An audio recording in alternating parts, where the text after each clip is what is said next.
راہ نجات میں آج کا جو موضوع ہے وہ بڑا ایک انٹرسٹنگ سا موضوع ہے، ہلکا پھلکا سا موضوع ہے، لیکن اتنا ہی اہم بھی ہے، اور اس کو ہم اسلامی نظریے سے بھی دیکھیں گے، ہم اس کو معاشرتی پیرائے میں بھی دیکھنے کی کوشش کریں گے اور جانچنے کی کوشش کریں گے، اور وہ موضوع ہے مطلب کی دوستی، جو کہ آج کل بہت زیادہ دیکھنے میں ملتی ہے۔ علامہ صاحب کو زحمت دیتے ہیں اس پہ، مطلب کی دوستی، لیکن اس سے پہلے دوستی کا مطلب جانتے ہیں۔ بسم اللہ الرحمن الرحیم، الحمدللہ رب العالمین، ثم الصلاۃ والسلام علی رسولہ الکریم و اہل بیتہ الطیبین الطاہرین۔ آغاز اس بات سے کروں کہ اسلام جو ہے وہ دین معاشرت ہے، دین رہبانیت نہیں۔ بھائی واہ، اسلام نے آپ کو لوگوں سے میل جول رکھنے سے منع نہیں کیا، بلکہ میل جول رکھنے کا حکم دیا۔ اب جو دوستی ہے، ظاہر ہے جن لوگوں کے ساتھ آپ کا میل جول بڑھ جاتا ہے، جن کے ساتھ آپ کی بیٹھک ہوتی ہے، جو آپ کے دوست معاشرے میں کہلائے جاتے ہیں، ان کا آپ کی شخصیت پر اثر ہوتا ہے۔ کیا بات، ان کی شخصیت کا آپ کے اخلاق پر، آپ کے اعمال پر، آپ کے افکار پر وہ براہ راست اثر انداز ہوتا ہے۔ لہٰذا اب اسلام یہاں پر آتا ہے اور اسلام نے کچھ توصیات اس ضمن میں بیان کی، اس حوالے سے کہ دوستی کیا ہے اور دوست کسے بنایا جانا چاہیے۔ اسی لیے حضرت سلیمان علیہ السلام جو نبی خدا ہے، انہوں نے کہا تھا کہ کسی پر حکم نہ لگاؤ، کسی کو جج نہ کرو، کسی کے بارے میں کوئی رائے قائم نہ کرو اس سے پہلے کہ اس کے ہم نشین نہ دیکھ لو۔ پہلے ہم نشین دیکھو، پھر اس کے بارے میں رائے قائم کرو۔ پہلے اس کی صحبت دیکھو، پھر اس کے بارے میں رائے قائم کرو۔ پہلے اس کے دوست دیکھو، پھر اس کے بارے میں رائے قائم کرو۔ اب دوست کسے ہونا چاہیے اور کسے نہیں ہونا چاہیے، تو کچھ کوالٹیز دوستوں میں ہونی چاہیے، بہت ساری کوالٹیز ہیں، لیکن میں سب سے پہلے رسول خدا صلی اللہ علیہ وآلہ وسلم کے اس قول سے آغاز کروں گا کہ دوست کسے بنایا جانا چاہیے۔ تو رسول خدا صلی اللہ علیہ وآلہ وسلم سے یہی جب سوال ہوا کہ کن لوگوں کی ہم نشینی اختیار کی جائے، کن لوگوں کی صحبت اختیار کی جائے، تو اب کتنا کامل جواب ہے، کتنا عمدہ جواب ہے کہ میرے رسول نے فرمایا، سرکار رسالت مآب نے، سرکار ختمی مرتبت صلی اللہ علیہ وآلہ وسلم نے فرمایا، جس کو دیکھ کر تمہیں یاد خدا آئے۔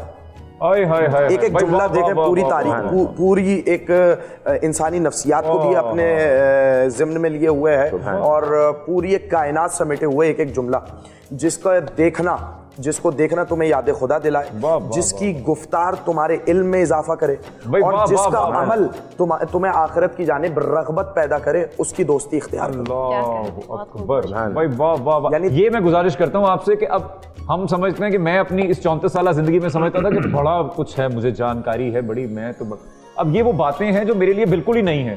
بسم اللہ۔ یعنی میں کہہ رہا ہوں 3 جملوں میں سرکار ختمی مرتبت نے پوری کائنات کو سمیٹا، یعنی جس کو دیکھنا تمہیں خدا کی یاد دلائے، واہ واہ واہ، جس کی گفتار تمہارے علم میں اضافہ کرے، کیا اچھی بات ہے، اور جس کا عمل تمہیں آخرت کی جانب، آخرت کی تیاری کی تشویق دلائے کہ تم آخرت کی تیاری کی جا سکو۔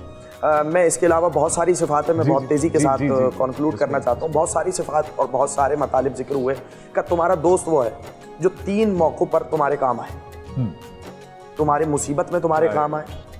دوست وہ ہے جو مصیبت میں کام آئے، جو مصیبت میں ساتھ چھوڑ جائے وہ دوست نہیں ہے۔ اور جب یہ تذکرہ آ گیا، میں اس بات کو کمپلیٹ کروں گا۔ پہلی بات، مصیبت میں کام آئے۔ دوسری بات، جو تمہاری غیبت میں تمہارے کام آئے، یعنی پیٹھ پیچھے تمہارے کام آئے، جو پیٹھ پیچھے تمہاری حفاظت کرے۔ اور تیسرا، تمہاری موت کے بعد تمہاری حفاظت کرے، جو تمہاری موت کے بعد تمہارے کام آئے۔ یہ 3 دوست ہیں۔ تو سب سے پہلا دوست کون سا ہوا؟ پہلی صفت کیا بیان کی امیر المومنین حضرت علی بن ابی طالب نے، کہ جو تمہاری مصیبت میں تمہارے کام آئے۔ اور یہ پیغامی کربلا والوں کا ہے، شب عاشور اگر آپ دیکھ لیجئے، یہ پیغامی کربلا والوں کا ہے۔ مفتی صاحب ایک شعر میں ہدیہ کر رہا ہوں کہ بجھے چراغ پہ ہم دوستی پرکھتے ہیں، بجھے چراغ پہ جب سید الشہداء نے چراغ کھول کر کے کہا کہ جسے جانا ہے چلا جائے، مگر وہ 72 ایسے جانشار تھے کہ جنہوں نے سب نے یک زبان ہو کر کہا کہ اے سرکار سید الشہداء، اے امام حسین، اگر ہمیں قتل کر دیا جائے، پھر ہماری لاش کو جلایا جائے، پھر ہمارے لاش کے ذروں کو ہوا میں اڑا دیا جائے، اور ایسا 1000 بار کیا جائے، پھر بھی ہم آپ کی مدد سے، آپ کی محبت سے پیچھے نہیں ہٹیں گے۔ تو اب میں مکمل شعر پڑھا پڑھتا ہوں کہ بجھے چراغ پہ ہم دوستی پرکھتے ہیں، یہ رسم اپنے قبیلے میں ابتدا سے ہے. کیا بات ہے، یہ رسم اپنے قبیلے میں ابتدا سے ہے کہ چراغ گل کر کے کہا کہ جسے اب یہ دیکھیے یہ امام حسین ہی کر سکتے. یہ کریمی ہے سید الشہداء ہے کہ اگر کوئی سب لوگوں کے سامنے جاتے ہوئے شرمندگی محسوس کرے تو اس کے لیے چراغ گل کر دیا کہ جسے جانا چلا جائے. اور جب چراغ روشن ہوا تو کیا دیکھا، جانثار اپنی تلواروں کو اپنے گلے پہ رکھتے ہوئے کہہ رہے ہیں کہ اگر آپ حکم دیں تو اپنی تلواروں سے اپنے گلوں کو الگ کر لیں. اور وہ سید الشہداء ہیں کہ جنہوں نے فرق نہیں کیا. اب یہ دیکھیں، اب جب دوستی کا موضوع جب یہ بات ہی چھڑ گئی ہے تو فرق نہیں کیا.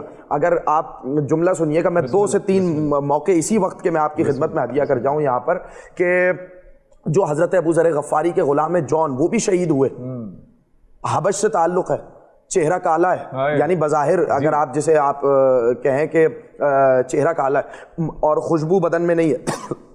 مگر ایک مرتبہ جب سید الشہداء کو امداد کے لیے بلایا، سید الشہداء وہاں آئے، اپنے زانو پر جون کا سر رکھا، صدقے جاؤں کا قیامت میں تمہارا چہرہ بھی روشن ہوگا، تمہارے بدن سے بھی خوشبو آئے گی. یہ ہے سید الشہداء، وہ حر کہ جنہوں نے راستہ روکا اور کربلا تک لے کر آئے. مگر یہ سید الشہداء کی کریمی ہے، کرم نوازی ہے. یہ سے کہتے ہیں دوستی. جب دوستی قبول کرنا، جب حر آئے. اور پھر میرے ذہن میں ایک شعر آ رہا ہے، میں آپ کو ہدیہ کروں کہ وہ منظر عجیب تھا کہ جب شب عاشور جناب حر ٹہل رہے اور اس وقت بیٹے نے کہا بابا کیا کس سوچ میں محو ہے؟ کہا تم آوازیں نہیں سن رہے ہو جو سید الشہداء امام حسین کے خیمے سے آ رہی ہیں؟ بچے التش التش کی صدائیں پکار رہے ہیں. کیا تمہیں وہ منظر یاد نہیں کہ جب ہم پیاسے تھے تو امام حسین نے ہمیں پانی پلایا تھا؟ آج حسین کے بچے پیاسے ہیں. یہ دریائے فرات یہاں پر بہ رہا ہے. اور عجیب جملہ کہا، جملہ سنیے گا کہ میں اپنے آپ کو جنت اور جہنم کے درمیان پا رہا ہوں. دیکھیں ایک فیصلہ ہوتا ہے، ایک لمحہ ہوتا ہے زندگی کا جو آپ کی زندگی پلٹ دیتا ہے. ادھر جنت ہے ادھر جہنم ہے. تو کہا بابا کیا فیصلہ کیا؟ کہا میں جہنم پر جنت کو ترجیح دیتا ہوں. کہا چلو سید الشہداء کی بارگاہ میں گئے. کون کون گیا؟ جناب حر تھے، ان کے بیٹے، ان کے غلام، ان کے بھائی، چاروں گئے. کہا ایسے نہیں جاؤں گا، میں گنہگار ہوں. امام حسین کا میرے ہاتھ باندھو، آنکھوں پہ پٹی باندھی. مفتی صاحب عجب لمحہ ہے خدا کی قسم. کہا کہ جب کوئی آئے تو مجھے آگاہ کر دینا. ایک مرتبہ بیٹے کی صدا آئی، اللہ اکبر. کہا کون آ رہا ہے؟ کہا بابا آپ کے استقبال کو حضرت علی اکبر آ رہے ہیں. پھر صدا آئی اللہ اکبر.